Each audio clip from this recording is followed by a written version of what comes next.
Samahan ng mga mangingisda, inimbitahan si Secretary Roque na pumalaot sa Baho de Masinloc. Mandatory third-party liability insurance sa mga sasakyang may comprehensive insurance, pinatatanggal ng ARTA. At dating three-term City of San Fernando Mayor Oscar Rodriguez, posibleng tumakbong muli bilang alkalde. Mayap Abengi, Pampanga, magandang gabi Central Luzon. Ako si Nicolette Henson Hizon. Narito na ang mga naunguna at tinutukang balita ng CLTV News. Patuloy na iginigiit ng mga mangingisdang Pilipino na hindi pa rin sila malayang makapangisda sa Baho de Masinloc na bahagi ng West Philippine Sea dahil sa presensya ng mga Chinese Coast Guard na nagtataboy sa kanila. Ikinasanga rin ng loob ng ilang grupo ang mga pahayag ni Presidential Spokesperson Secretary Harry Roque na hindi raw nagsasabi ng totoo ang ilang mangingisdang Pinoy. Kaya hamon nila sa opisyal, sumama o samahan silang pumalaot. Si Rainiel Pawid ang may report. Sa kabila ng patuloy na daing ng samahan ng mga mangingisdang Pilipino na hindi makalaot sa West Philippine Sea dahil sa presensya ng mga Chinese vessel, patuloy rin itong pinasisinungalingan ni Presidential Spokesman Harry Roque. Mismong sa ikalimang taong anibersaryo ng pagkapanalo ng Pilipinas laban sa China kaugnay ng karapatan sa West Philippine Sea, sinabi ni Roque na hindi nagsasabi ng totoo ang ilang mangingisdang Pinoy. Ako lang naman ang tumayong abogado ng mga mangingisda galing sa Masinloc, galing sa iba't ibang bahagi po ng Pangasinan. At alam ko po, I have personal knowledge na halos lahat po sila ay nakabalik na sa kanilang hanap buhay, lalong-lalo na dyan po sa Boro. No? Ang pahayag na yan ni Roque ikinalungkot at ikinadismaya ng Fisherfolk Organization na Pamalakaya. Ayon sa pahayag ni Pamalakaya Luzon Vice Chair Bobby Roldan, pinagbukha silang sinungaling ng kalihim. Kaya naman hamon niya kay Roque sumama itong pumalaot upang personal na makita kung paano harangin ng mga Chinese Coast Guard ang mga mamamalakayang Pilipino papasok ng Scarborough.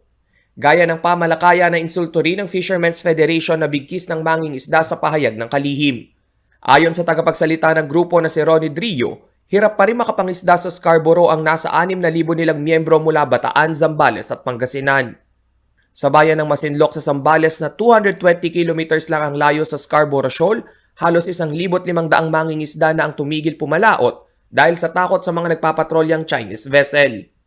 Makikita sa video ito ng National Task Force for West Philippine Sea noong May 4 ngayong taon ang pagsita ng Philippine Coast Guard at Bureau of Fisheries and Aquatic Resources sa barko ng Chinese Coast Guard malapit sa Baho de Masinloc sa Zambales.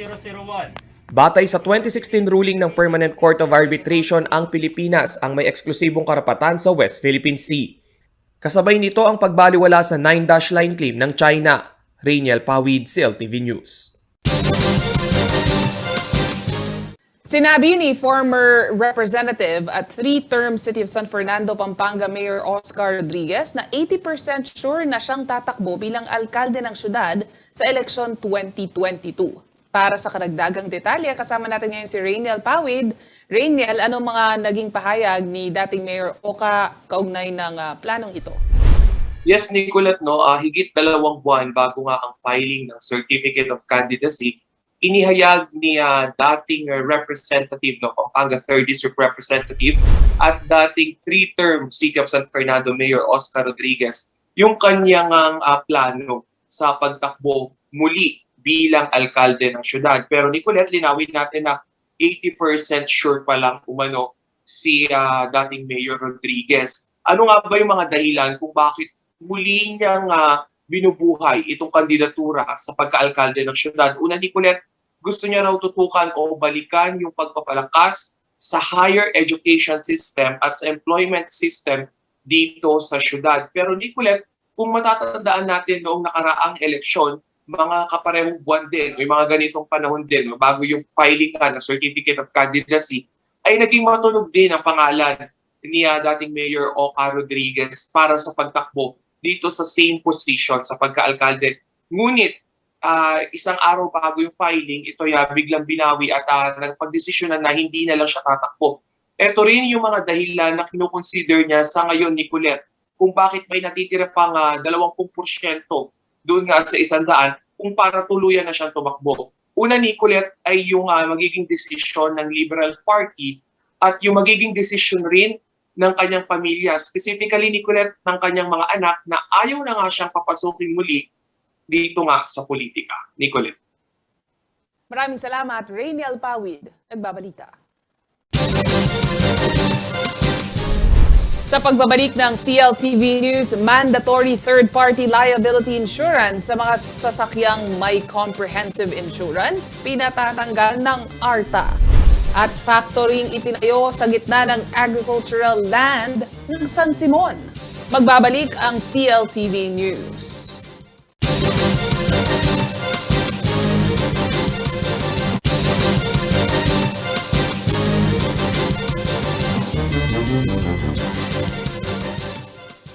Nagbabalik ang CLTV News at sa iba pang mga nangunang balita. May rekomendasyon ngayon ang Anti-Red Tape Authority o ARTA sa Department of Transportation na i-waive na para sa mga motor vehicle owner na may comprehensive insurance sa sasakyan ang pagkuha pa ng TPL insurance. Tila na dodoble lamang umano kasi ito ng bayad. Ilan naman sa mga kabalan na ang negosyo ay insurance ang umalma ukol dito. Para sa karagdagang detalye, kasama natin ngayon si Paulo G. Santos. Paulo, ano ang naging reaksyon ng mga kabalan natin kaugnay ng usaping ito? Good news, Nicolette, para dun sa mga bago ang sasakyan. Ano? Alam naman natin, pag bago ang sasakyan mo, automatic meron kang comprehensive automotive insurance.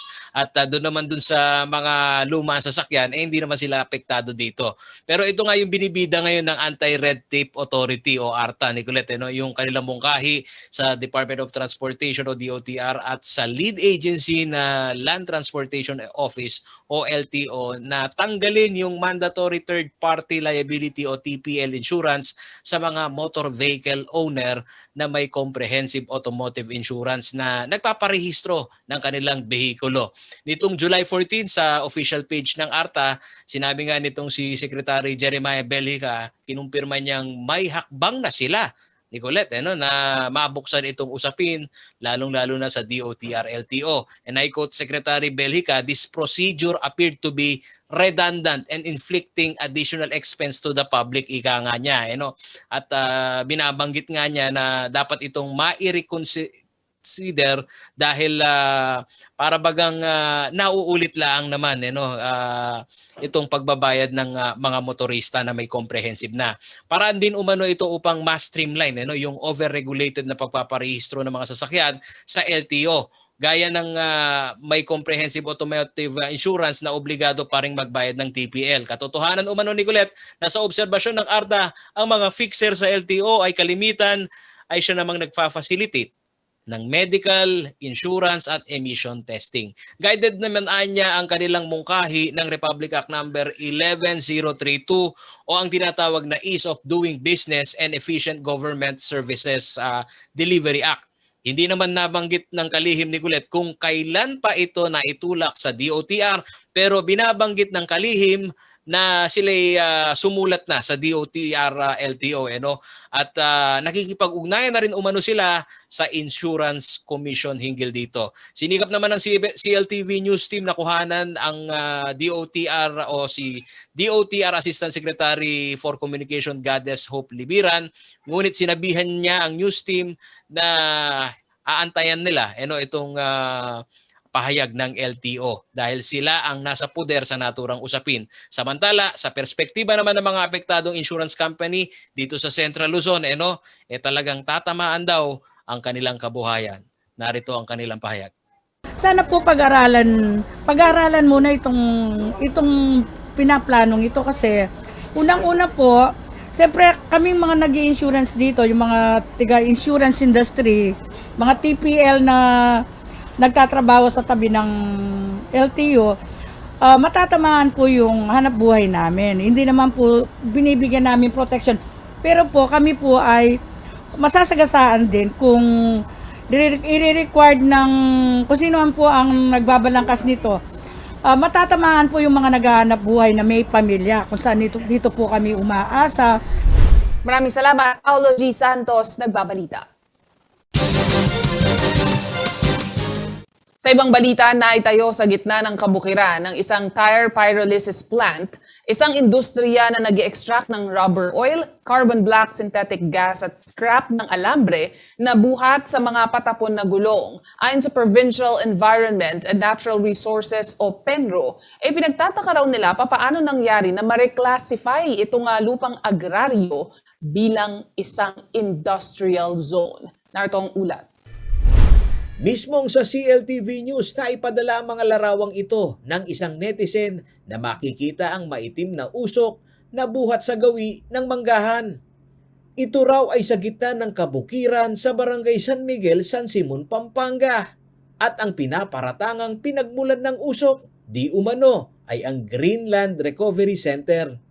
Buhat sa reklamong ito, nabuo ang isang technical working group na nag-imbestiga nitong July 14, 2021 sa Konseho ng San Simon kasama ang Pampanga Provincial Environment and Natural Resources o PENRO at ang mga lead agency na nagbigay ng permit para maitayo ang naturang planta. Nabusisi ni Pampanga PENRO Chief Arthur Punsalan na papaano nakapag-apply ng reclassification sa lupa ang Greenland Recovery Center sa Barangay San Miguel na isang agricultural zone ng San Simon. The area is did not approve for the industrial zone. Is that correct? Yes, yes. Hindi, para lang mali kasi yung di-discuss natin sa ECC will be discussed by EMB. What we want from the local government were the issued permits and clearances for purpose of documentation and record purposes. Sir, as per our office, which the MPDC under zoning division, napag-alaman namin, sir, na nag-apply ang Greenland Oil ng reclassification. Nag-apply sila. Pero ang aming ang classified ng San Miguel is agricultural. Certified as urgent ang request ng reclassification ng lupa sa Barangay San Miguel ng Greenland Recovery Center noong taong 2020 sa Konseho ng San Simon. Ito umano ang ugat ng problema na kung bakit naiposisyon ang isang industriya na hindi akma sa zoning ng naturang lugar. On January 14, 2020, the last ordinance to be approved is 2005. An ordinance reclassifying of land from agriculture to industrial and commercial purposes, covered by TCT number 611742, situated in Barangay San Miguel, San Simon, Pampanga. The land area is more or less 14,822. This was certified urgent under the office of the mayor. Pero ang ordinansa o proseso ng reclassification ng lupa ay hindi umano humantong sa sangguniang panlalawigan ng Pampanga. Dito, punto ni San Simon Acting Mayor Leonora Wong. Pati ang mga na-secure na permit ng mga ito ay isang malaking pagkakamali. We started it wrong. So everything became wrong. Now, akala kasi ni Nanay Gov, Nanay Vice Gov, pumutok ang bulkan. Natatakot na. May trauma kasi ang Kapampangan ng Mount Pinatubo eh. Ganyan-ganyan. Akala nila, may bundok na sa San Simon. Sinigundahan din ni Ula Supan, Chief ng Municipal Planning and Development Coordinator, na ang proseso ng reclassification ng lupa ay hindi naisangguni sa Comprehensive Land Use Plan ng bayan. So si SB, nung nireclassify po yan, hindi kino-ordinate sa office ko. Kung hindi man po sa office ko, sana kino-ordinate sa Local Zoning Review Committee. Bukod sa aberya sa ilang permit at zoning ng planta ng Greenland Recovery Center, naipresenta sa pagdinig ang teknolohiya ng pyrolysis plant na ang makinarya ay ang mag-extract ng rubber oil, carbon black, synthetic gas at tar metal buhat sa mga patapon na gulong. Sa panig ng mga investor na naiipit ang kanilang operasyon, hayaan umano sana silang maiwasto ang mga puna ng lead agency na sumita sa kanilang industriya dahil hindi biro ang naging kanilang puhunan. Kung may nakita tayo violation, ang tingin ko lang po, no, dapat may chance yun na i-correct, di ba? Bigyan nyo kami ng time. Actually, kahit ngayon pumunta tayo doon, makita nyo yung correction doon, malaki. Wala na yung mga nakita nyo na yan. So wala ba tayong ganong isip Di po ba dapat pagka ganyan, na hindi naman small business, medyo malaking investment din? Sabi nga niya, open tayo sa mga investors. Pero parang hindi. Ipinaliwanag rin nila na ang usok na nakita sa mga larawan ay hindi ang aktwal nilang operasyon, kundi ito ang mga panahon na nagsiga lamang umano sila ng apoy ng kahoy at dahon para mailagay sa tamang timpla ang init ng ginagawang chimenea. Paolo G. Santos, CLTV News. Sa pagbabalik ng CLTV News, pension registration, legal consultation at iba pa, inilapit sa mga residente ng Arayat. Magbabalik ang CLTV News.